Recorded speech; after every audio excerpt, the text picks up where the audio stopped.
మైత్రి movie makers అంటే తెలియనోళ్ళు ఎవరు ఉండరు. సూపర్ స్టార్ మహేష్ బాబు శ్రీమంతుడు సినిమాతోని ఎంట్రీ ఇచ్చి ప్రస్తుతం దూసుకెళ్లిపోతుంది.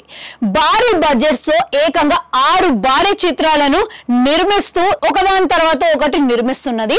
ప్రస్తుతం మైత్రి మూవీ మేకర్స్ డిస్ట్రిబ్యూషన్లకు కూడా అడుగుపెట్టింది.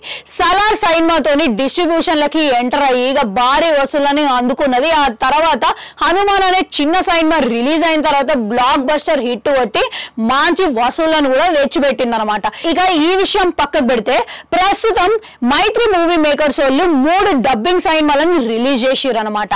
మాలీవుడ్ సూపర్ స్టార్ అయిన పృథ్వీరాజ్ ఆడు జీవితంని రిలీజ్ చేసిరు. ఇది కూడా తెలుగులో అనమాట. ఇక దీంట్లో పృథ్వీరాజ్ యాక్టింగ్, ఇంకా ఆయన చేసిన హార్డ్ వర్క్, అలాగే విజువల్ ట్రీట్ ని చూసి చాలా మంది మెప్పుని పొందారు.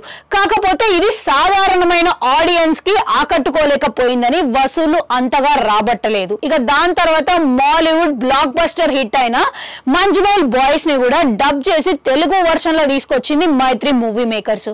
ఇక ఈ సినిమా కూడా స్టార్టింగ్ లో బాగానే హిట్ అయింది.